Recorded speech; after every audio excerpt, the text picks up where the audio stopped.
afternoon, my friends, and welcome to another tremendous weekend update. From very high above, all the insipid and puerile forms of Wyoming mainstream media, this is Cowboy State Politics. I, of course, am your illustrious host, David Iverson, firmly ensconced behind the silver Cowboy State Politics microphone and broadcasting to you from the base of the Bighorns at the Cowboy State Politics studio in Sheridan, Wyoming. Good morning, my friends, and welcome to the program. Happy Saturday. I'm finally on the mend from putting on that debate down in Casper. It was, by all measure, a tremendous success.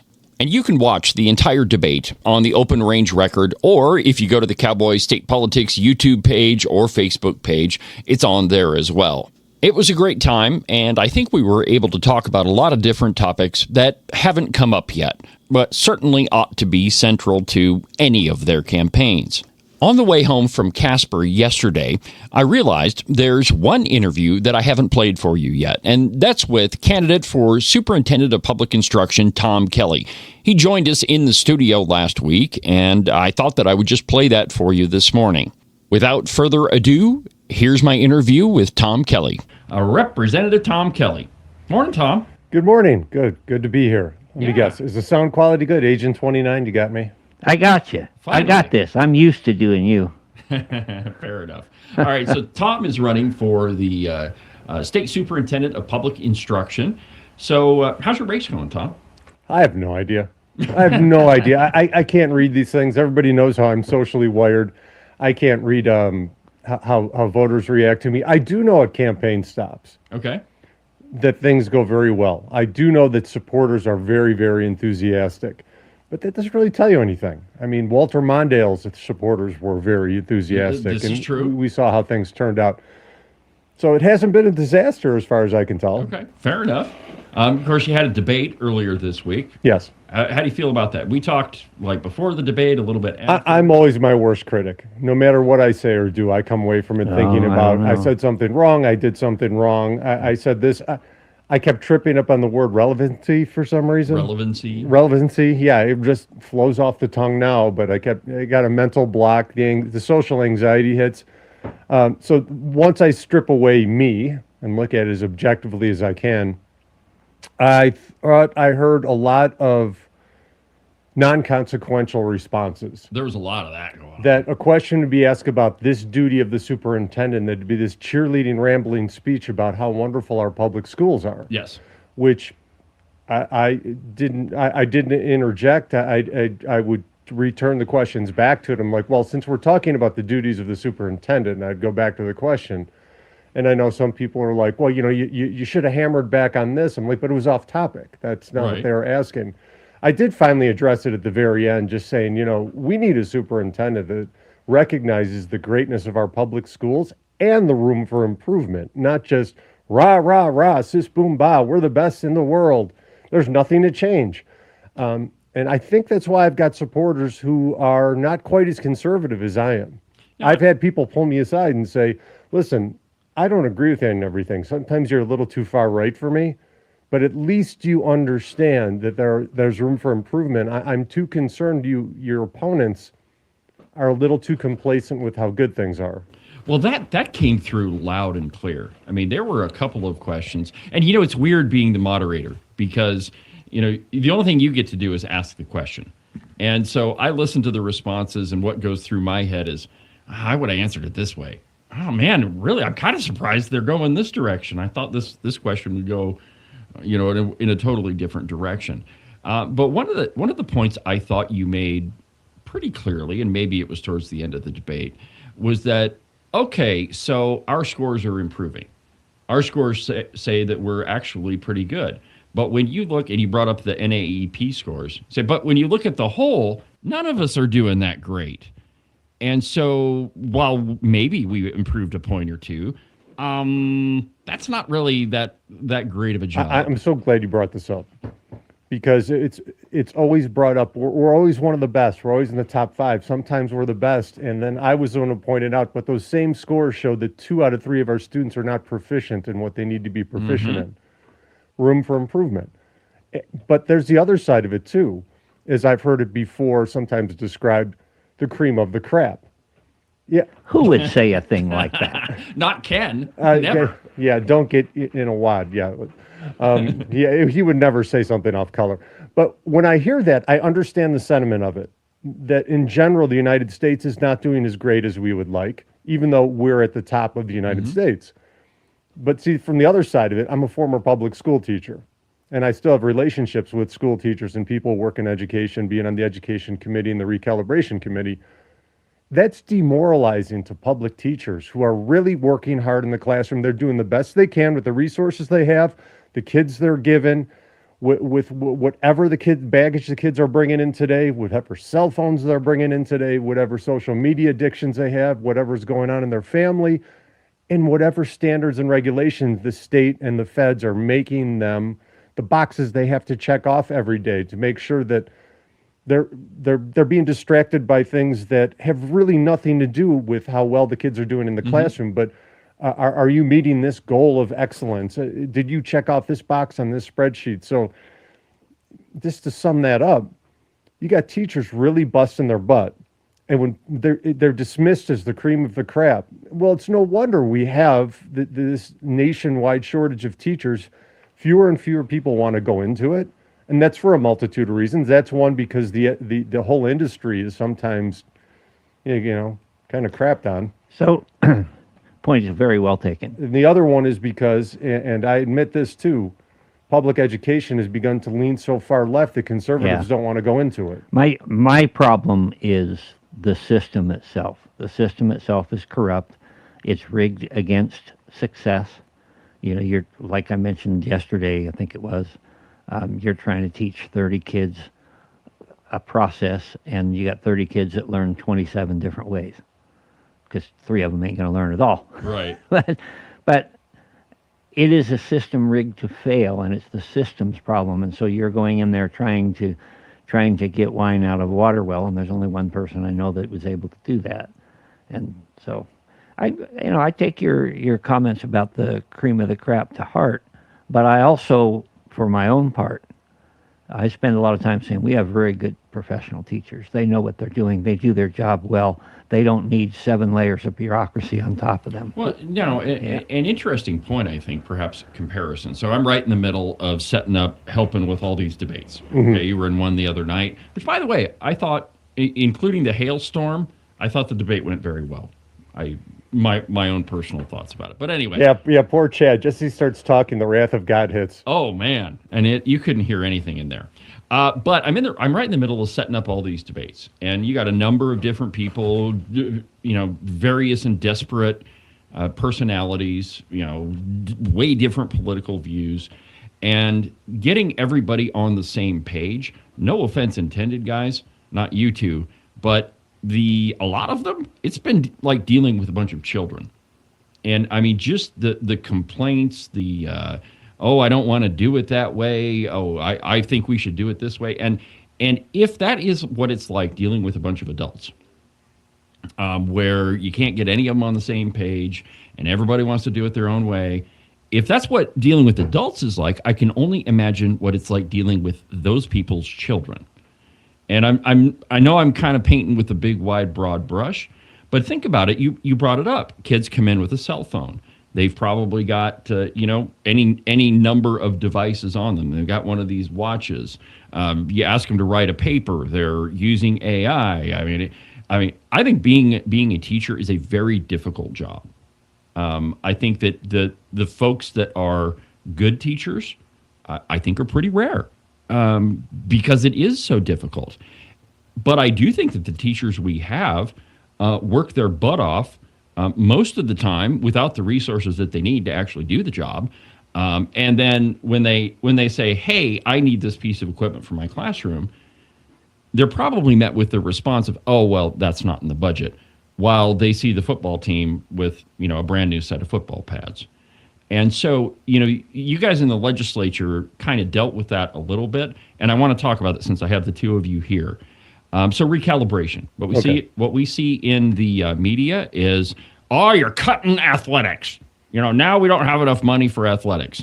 Well, from my point of view, if the only thing we've done is silo money meant for the classroom, that is, you can't use it on other things, it has to be spent in the classroom, and you don't have enough money for athletics, doesn't that mean that we were stealing the teachers' money? Well, exactly. That is what was happening. And when we came with the educational silo, and there's a lot of grinding of teeth gnashing of teeth because we've taken away local control. Well, I'm somebody personally who's huge on local control in school. When we're talking about curriculum development, when we're talking about instruction, how they're going to teach the kids, that's up to the localities. Their curriculum should be chosen primarily by the localities with just a basket of goods that's very slimmed down from the state. The state should be like reading, writing, math. These are the basics. And then whatever your community needs from there. That being said, when the state allocates money to fix roads, the roads should be fixed. Yes. When the state allocates money to fix infrastructure and water, that's where that should go. And when we allocate money to make sure we can recruit and retain excellent educators, that's where the money should go. And we attempted to do that in 2025. And this is something I could have brought up at the debate, but it was off topic. We allocated $52 million for teacher salaries specifically, and most of it didn't go to that. Some districts did a good job. Some split it up between giving increases and between compensation for healthcare benefits, because those keep going up because of the Affordable Care Act. And other districts decided to spread that money out as we looked into it, not just among the teachers, but they gave everybody in the district a raise, which ended up, which I think is okay too. But there were some districts that money just kind of evaporated and we don't know exactly where it went. Thus came the silo and said, we need to do significant raises, which are happening now. They're happening now. And some districts claim they would have done it anyway. And I don't believe it, because they've already said about activities that we don't have the money for activities. And we could have made things work if you hadn't taken away the flexibility. Translation, we could have rated the teachers' pay to pay for our activities. You know, one question I asked you guys that I was hoping would spark a broader discussion, but it was one of those, as you described it, that kind of got off topic. But the question was, should we create a silo for athletics? And activities, activities is, I think, what I said. And what I was hoping is the discussion would be, look, we should be spending our money on the things that are they're education related, right? We shouldn't have to spend a crap load of money on all of these activities when, you know, a bunch of our kids can't read. You know, we really should be focusing on education. And I think that you handled that well. I mean, you said, no, I don't think we need any more silos. No, I mean, the whole discussion was fascinating to me. Now, one question I do want to press you on. All right. I was kind of interested in the response. Is the topic was that that teachers should be evaluated on performance. Merit pay. Basically, go merit ahead. pay, performance Drill metrics. deeper. Do your investigative journalist thing here versus the objective moderator you were. All right. So here's my question. Every other industry, every other job in this world can evaluate employees based on how they perform in one way or another, depending on the occupation. Why is it that you can't do it with teachers? Because, as I said at the debate, this is not a market-based system. 90+% of the teachers, they're public employees. And here's the issue. When you have government employees getting paid based on merit, based on the performance of their job, quite often we find that their performance is rated on how well they get along with their manager, who their friends are at the top. And we won't necessarily get people getting paid their market value. We'll be getting paid about how much they cozy up to administration sometimes. Now, some people in administration might be like, well, that's insulting to me. I would never do that. I believe that. I believe we got some good, objective people in administration. However, again, the market incentive is not there to pay for the best teachers.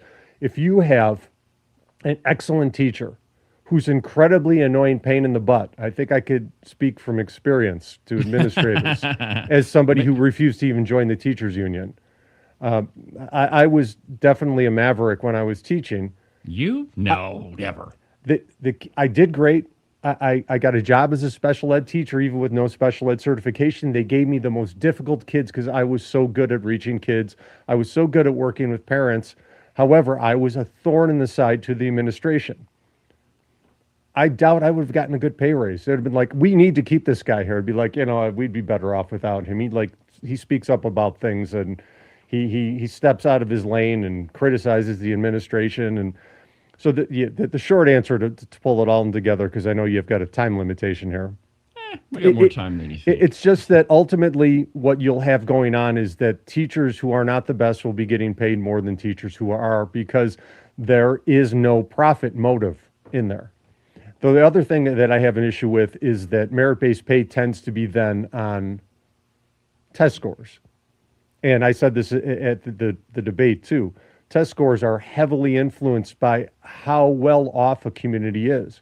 Sheridan's test scores do well for two reasons. One, we have good teachers. Two, this is an affluent part of the state.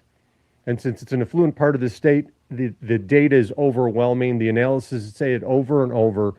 When you have rich, stable families, the kids do better in school than when you have broken homes, poor families, single parenthood. And when you teach in a district that has single parents, has kids that have sociological problems, that's a hard job. It's harder than teaching the well-adjusted, well-supported kids. Those teachers would end up getting paid less for doing a harder job under that system. So that's like something where Tate Mullen, I, and the WEA actually see eye to eye on something. Now, we have different solutions for teacher pay, but we both agree that if we were to try to go to a merit-based system, there would be too many perverse incentives in a government monopoly. All right, let's get a question in from one of our viewers. Wow. Patrick wants to know, would you take your car to a repair shop that is successful only 60% of the time at fixing cars? No. Then why would we do it with teachers? Why would we do that with teachers? Mm-hmm. Well, again, you've got the government monopoly structure. And this is where we get into more of a legislative question than a superintendent, because the superintendent, my job will be to effectively and efficiently implement the laws of the legislature. Right. But as a legislator, this is why I was somebody who pushed for school choice, because competition is what allows parents, when they look at a district like that, and they say, whatever the reason, the teachers are great, they're really nice, but this is not a good fit for my child. But I have to work, I can't homeschool, I'm not rich, I can't go to a private school. This is where ESAs fill in that gap for families that have kids falling through the cracks. Okay. All right. So, you know what? Let's go ahead and take our break, Ken. And when we come back, I've got a follow-up question for that.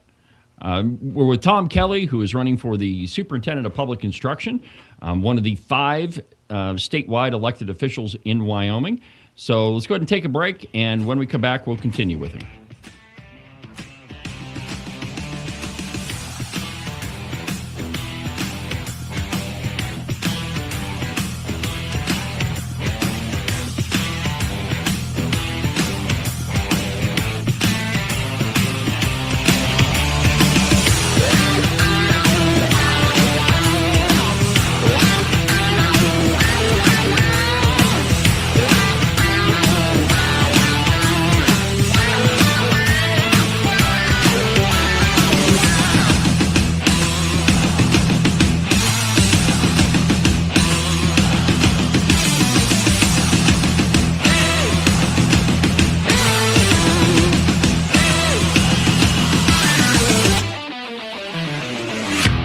Are you sick to death of being told what to think? Maybe you don't even realize that it's happening.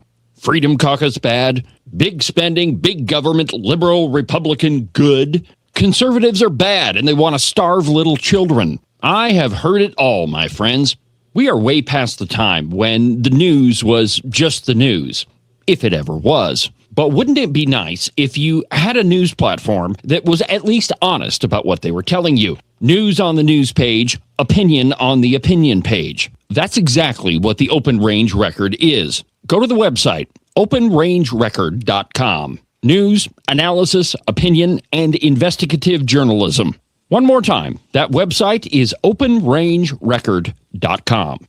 You can listen and watch Cowboy State Politics live on YouTube, Facebook, X, and on Rumble every Tuesday through Friday from 8 a.m. to 10 a.m. Pay attention to all that other block-headed, Borg-like so-called news if you want. But if you want to get the real story, watch Cowboy State Politics live. Today's program is also brought to you by Morton Buildings. If you're in the market for any type of building for your property, whether it's a garage or a barn or a roping arena or even a giant warehouse for your business, the two guys you need to talk to are Marcos and Jesse at Morton Buildings. Their phone number is 307-674-2532, or you can check them out at their website, mortonbuildings.com. Today's show is also brought to you by Cowboy State Trailers over in Shoshone. They've got just about every kind of trailer you could think of. Tilt beds, dump beds, smaller utility trailers for four-wheelers or a motorcycle or whatever toy that you want to haul around. Give them a call. The phone number is 307-409-0396, or just take a trip to Shoshone. They're at 320 Sagebrush Lane. And if you tell them that David sent you, they'll knock $250 off of your bill. Cowboy State Trailers in Shoshone. And now, back to the program.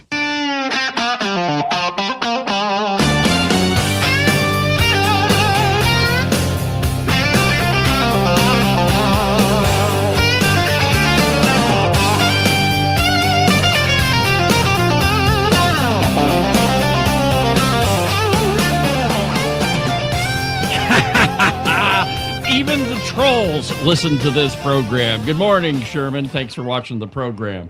We're visiting with Tom Kelly, who's running for the Superintendent of Public Instruction. And before the break, we were talking about teacher pay. And I think that's, frankly, I think employee pay is just a big topic generally. It doesn't really matter what industry you're talking about. If you can't hire good people, well, then you're not going to have a good business. So Tom, I think that you made the argument pretty clearly that it's very difficult to pay or evaluate a teacher based on any sort of outcome metrics. I mean, and I think that's been a debate in this country for a really long time. So the question then is, okay, if outcomes are not the thing to evaluate teachers on, what is? Because I certainly want to reward the teacher who is skilled in the classroom, has, students that always do well. He's great with the kids. I want to reward that guy because he's a good teacher or gal. So then, if outcomes are not the thing that we measure teachers on, what is? One thing that we could do, and when you're talking about teacher pay, I'm thinking from the statewide level. Sure. When you give districts more flexibility to add things such as financial incentives for certain things, okay, sometimes even doing activities, that can be helpful. But this is where it's very difficult to discern about how to pay people in a government system. And this is why most government systems tend to have unions, collective bargaining, and they try and come up with something within the system. I would not want the state dictating a one-size-fits-all pay schedule for the entire state, which is, it's unrealistic. Even with regional cost adjustments, it's just unrealistic. There would be some things that I've seen in districts that work. Sometimes longevity is a good one because people who stay in the game tend to have more experience and they tend to have the tolerance to do that. I've experienced it myself, seeing teachers who are burnt out just waiting for retirement, but that is few and far between, actually. A lot of the older teachers I've seen are tearing it up, showing the young people how to do it. The only other issue I see with, wow, that's a huge issue to come up with that. Because I've looked at that in the past too and thought about like some of your best teachers are sometimes your youngest, least experienced. There's one more issue that I don't like. I don't like automatic pay increases because somebody took some more college classes or took some college degrees. Maybe you suck as a teacher. I did it myself. It's the reason I have a master's in education is because I wanted to bump my pay. So I took a few classes and suddenly I was the same teacher who took some useless neo-Marxist classes in education, and I was getting paid more because of that degree. That didn't make any sense to me, but it was part of the rules, so I did that. We could go off for hours of what I think about our teacher prep at some of the universities, some of the things being taught to teachers that have nothing to do with teaching. But just to bring it back to pay, uh, it, we have to stick with the collective bargaining system as it is right now, as long as almost all teachers are public employees. Well, it's certainly not an easy. I don't think that there's an easy answer to any of it. But I have never been the guy who says that just because you're, and you address this, but just to emphasize it, I've never been the guy that says just because you're in a job for a really long time that you deserve a raise. Frankly, what that says to me is if you've been in the same job for a decade or 2 decades and you haven't moved anywhere, that you are no more valuable to your employer. All right, I got to jump in there and defend the teachers on this one. I've never met anyone who goes into teaching with these aspirations that I'm going to get rich and I'm going to move up the ladder and I'm going to become principal and then I'm going to become superintendent. They do it because they want to do the job. And every year is a new batch of kids. Every year is a new adventure. So you're not doing the same thing over and over. Well, I think go ahead, Ken, jump in here. I just think that's part of why the school systems are the way they are, is that once somebody's been a successful teacher for a while, they want a chance to get rewarded, and they go up and then train others. Sounds we reasonable. Want that, by the way. And then they become administrators, and we can't get rid of them. But they're there forever, and so we've got the bee watcher situation with 3 layers of good people. There are no easy answers. I completely recognize that, but this system, as far as I'm concerned, needs some serious overhauls. Well, I got to address something because you had mentioned that some critics of mine are listening. And so he's just a troll that was hammering me this morning. Well, I already know where their brains are buzzing right now because I heard Kelly say, as long as it's mostly government employees, you see, he wants to take down the entire system. He wants to privatize it all. I will say that a competitive system would produce better results for less money, but it's not realistic. No one's going to uproot the public school system, even in the states with the most robust school choice, Florida. 88% of kids still go to public schools. So our public schools are going nowhere. We don't have the big urban centers where we could actually have any real competition anyway. Rural schools are never going to have mixed school come in and compete against them. So anyone who's out there thinking that I'm going to try to come into this administrative elected position and destroy the public schools, no. I know the public schools are here to stay, and I want them to function as best as possible. Well, and I think admitting that it's a very complicated situation and that no one thing is going to fix any of it. In fact, some of the ideas like merit-based pay, that might be one of the things that destroys education, right? That you start focusing on, and this is where we get inflated grades. And being a college professor, I know that you're probably well attuned to this one. I showed up for class. Why didn't I get an A? Yeah, well, there was a report not that long ago that 80% of the grades that were given at Harvard were A's. You can't tell me that in a school like Harvard that 80% of those people in there are getting A's all the time. That's just not realistic. And so, if you have a system that's, based on purely, student outcomes, well, then you want your student outcomes to be the highest and everybody gets an A. It's just not realistic. And if you change it to testing, then they're constantly pushing to prepare for the test rather than doing the basics that they need. Yeah. Now, I will say this, though, that the current system that we have, I think that it is a forever increasing bill that the state has to pay, that it goes up every year about $200 million. Well, every other year, $200 million. It's $100 million a year. And that's without the legislature doing anything. That's the escalators that are built in. That administration continues to grow. That enrollment in Wyoming is going down. At the same time, we're hiring more staff. And so I think the best that I could say right now is, well, what we have now ain't working. Because a lot of our kids cannot read at a proficient level. I went over to our college here. It's been a while. And I just asked the administration, or the admissions, not administration. Well, I guess admissions, never mind. I asked the admissions department, so what percentage of incoming freshmen have to take remedial courses? And they told me 70%. In one course or another. It might be English, it may be math, it may be, whatever. But 70% of graduating seniors have to take remedial courses. I think that's a terrible indictment of our public school system.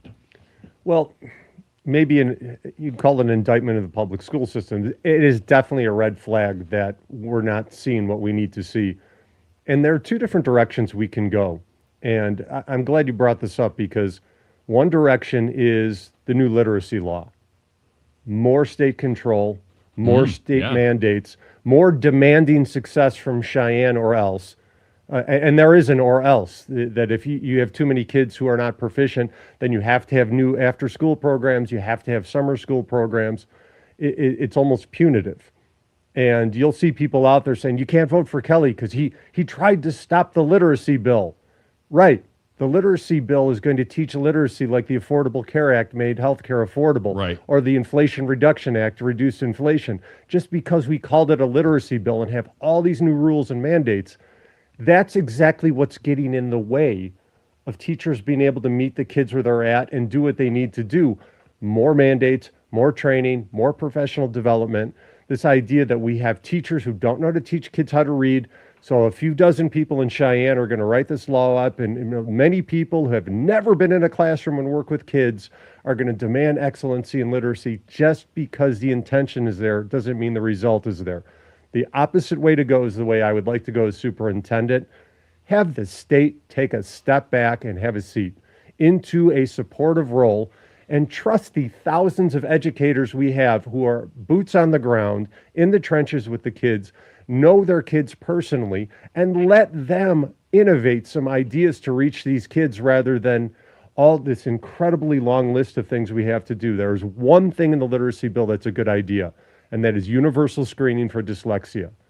But that could have been a nice slim bill, and that's it. All right, so let's kind of switch gears a little bit. Let's say you get elected. We know that we've talked about some of the problems we have right now, but let's say you get elected. What are the, top 3 things you're going to work on? Number one thing is find a place to live in Cheyenne. All right, all kidding aside, the first thing to do is to meet with districts. And I don't just mean superintendents and school boards. I mean, I need to meet some principals. I need to meet some teachers. I need to find out what's going on in the districts. How is the state making their life more miserable? That's the first thing I would like to do, is get a good collection in person, not online surveys, a little bit more than just having little town halls where the most vocal people show up. I would like to get some people to come and speak who normally don't speak up because they don't feel like there's any purpose in doing it, and ask them, what can I do to make your life easier? What is the state doing that makes it more difficult to reach the kids?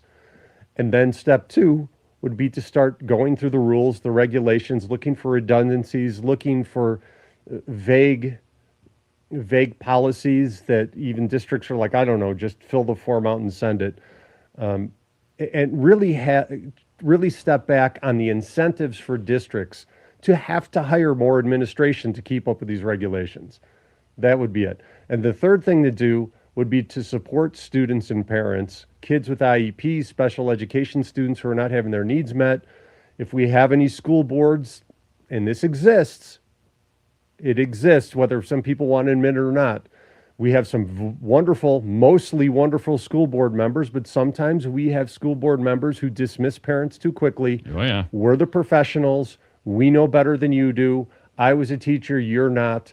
And when that attitude comes across to parents, since I am for local control, and parents are ultimately the most local control, I'd like to be an advocate for families too when their school districts are failing them. So those are the 3. All right, let's take another question from one of our viewers. Patrick wants to know, do you support awarding a high school diploma to someone who reads at a 9th grade level? No. How do we No, fix it? absolutely not. Pushing for graduation levels is why we have like a 90% graduation rate, but according to YTOP, half our kids are proficient when they graduate. According to the nation's report card, only 1/3 are. So no, absolutely not. We shouldn't be focusing on graduation. We want proficiency in literacy, not self-esteem. And I understand the need for kids to have confidence. I was a special education teacher. But it's not good to have kids graduating feeling good about knowing nothing. Yeah, no, I absolutely agree. And it's one of my big frustrations is that we're pushing out kids that can't read or don't know their multiplication tables, or why do I need to know that? I have the internet. I get AI will super write it for frustrated. me, but that's a whole different animal. I've spoken to teachers, and a long time, and some retired teachers who lean left, A and lot of they've them do. said, we really have to stop promoting kids who are complete. We have to stop this idea of just pushing them along because of their age.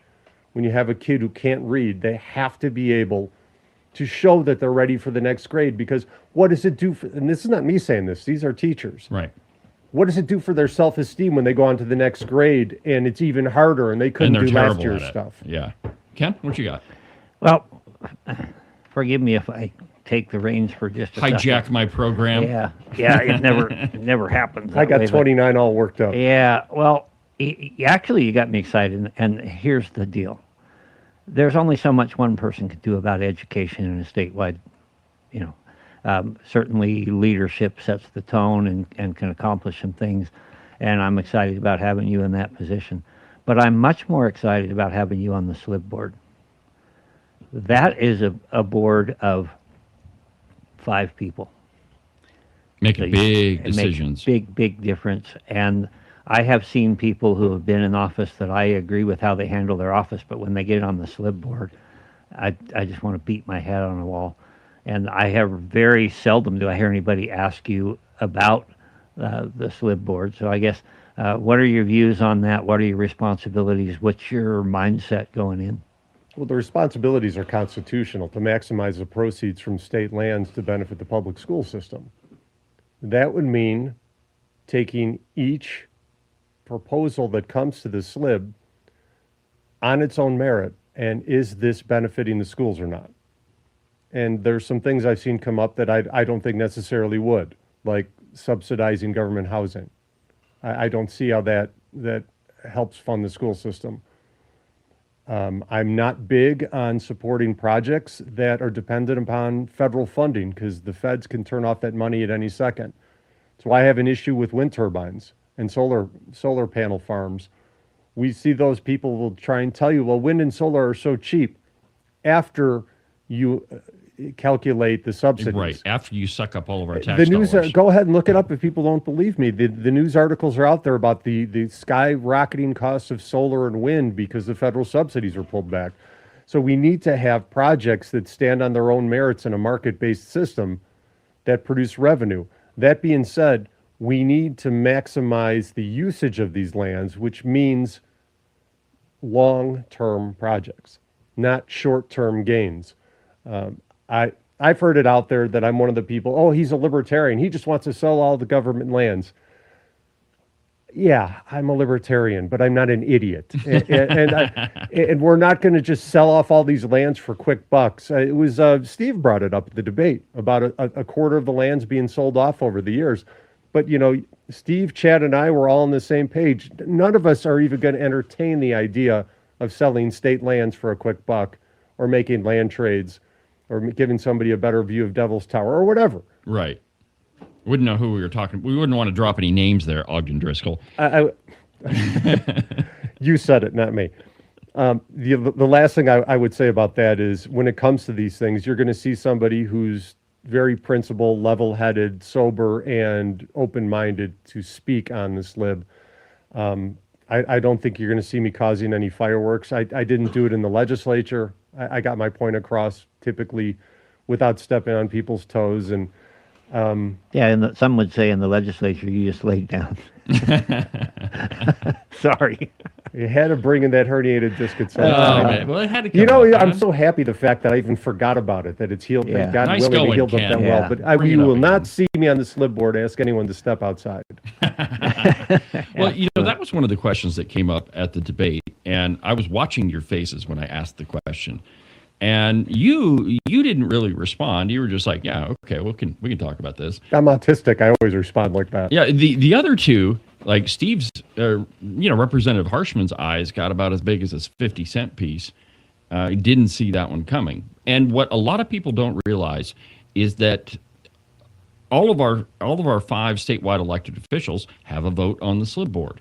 In other words, they're to represent their specific office, whatever that is, Superintendent of Public Instruction for, in this case, represent those interests on the SLIB board, and the job of the SLIB board is to manage the state lands and investment. And so the theory being that you would maximize those decisions for your particular wheelhouse.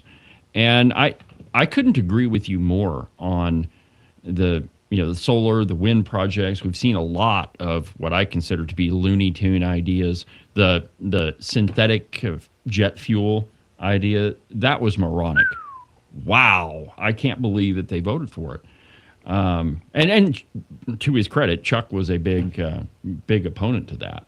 So I don't know. I mean, it's the SLIB is interesting in that, a lot of the decisions have been, well, we're supposed to maximize revenue, so we have to take any project.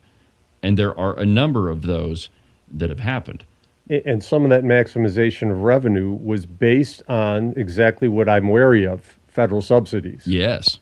Yeah, that's short-sighted. That's what I mean. Those aren't not long-term investments, hoping the feds don't cut the funds. All right, so one more issue that I want to ask you about, and I know a lot of our viewers would hoist me on my own petard if I didn't bring this one up. Okay, so you're a guy that is very well aware of IEPs, kids with disabilities. You've got a son with Down syndrome. And so I need to ask you about what was happening in Sweetwater County with Rock Springs. Parents made a lot of complaints to the superintendent. A lot of their private information got released to the public. It's a really bad situation. So, and first, let me ask you, are you aware of that, what was going on down there? I'm aware of what happened. I'm aware of what was in the news stories and what some people have told me privately, but I can't say I have intimate knowledge of it. Okay, fair enough. So just kind of broadly speaking, what would you have done differently with that situation than what our current Superintendent of Public Instruction did? I know it's a broad question, but kind of gives you some room to navigate. Rather than speak for Megan at all and compare what I would do compared to what she would do and do the Monday morning quarterback thing on her, let's just say what I would do regardless of who's currently the superintendent and what she'd decide to do. The first thing I would have done was shown up in person for the district to find out what's going on and talk to people face to face and have some real conversations. Maybe sometimes you even need to have these conversations offline, because when you send an official email to somebody or whatever, there's a chance to get everywhere defensive, right, and obfuscate facts because you're worried you're getting in trouble. Being a special ed teacher with kids with severe behavior disorders, the best way to find out what happened in a fight was not come in with the attitude everyone's in trouble.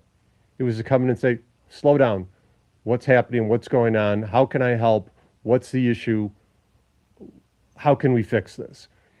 So that's probably, I don't know exactly what the superintendent's office did at this point, but if it's something, if parents are coming forth with some really egregious accusations, if there's any type of merit to it, I think the superintendent should show up on the scene and meet with people, because these were not everyday occurrences. No. I mean, we do have instances of poor kids with their IEPs maybe not being met the way they need to be, but I did hear about some of the instances, and they're not good.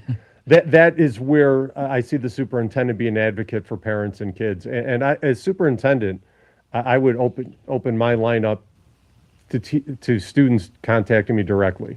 Now, we did a lot of reporting with the Open Range Record on that, just simply because some of our writers live in that area.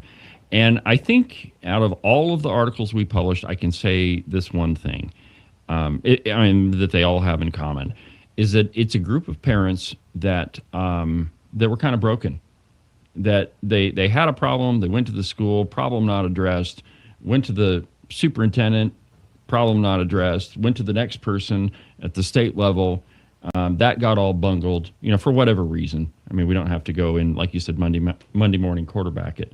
But in the end, the real problem with that whole situation is the concerns of the parents weren't met. For at whatever level you want to talk about it. But you had parents that they believed, and in some cases they were right, that their kids were not being treated the way they should have been. And a lot of it boiled down to IEPs.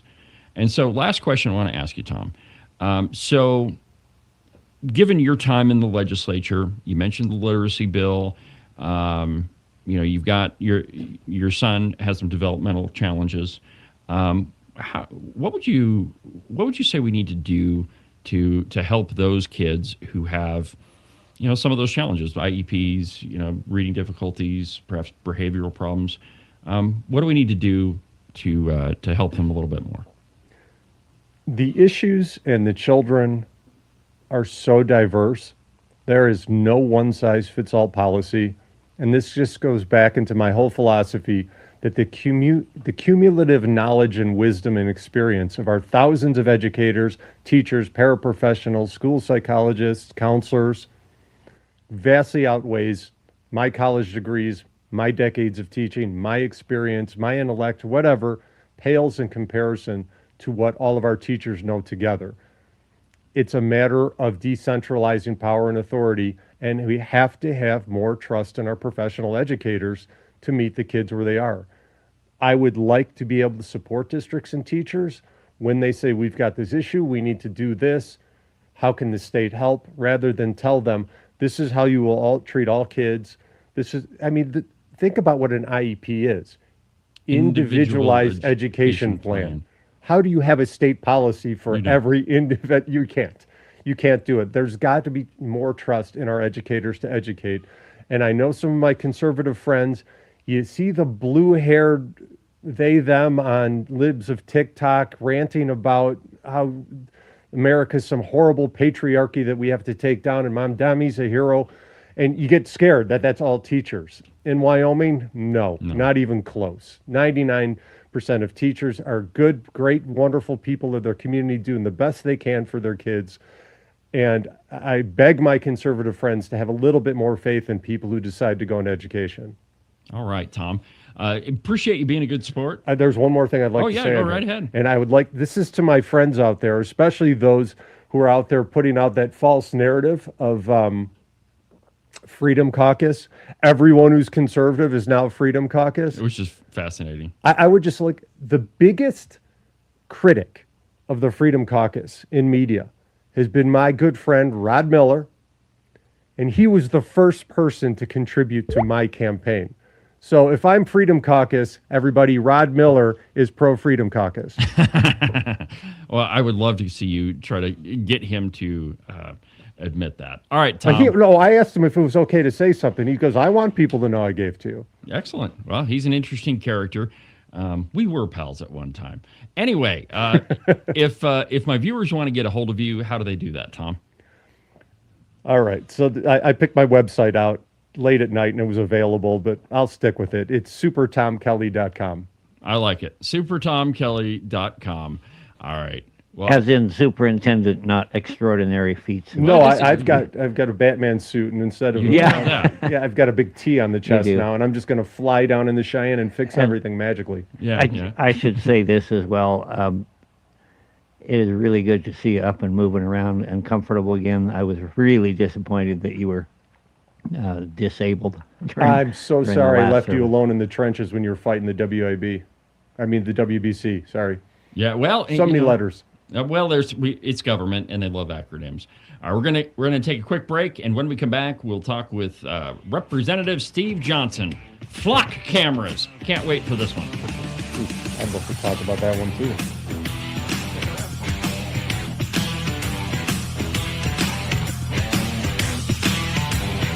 Well, that'll do it for today's installment of the broadcast. Have a good rest of your weekend, and we'll talk again on Monday. But for now, from the base of the Bighorns at the Cowboy State Politics Studio, I'm David Iverson, and this is the one and only Cowboy State Politics.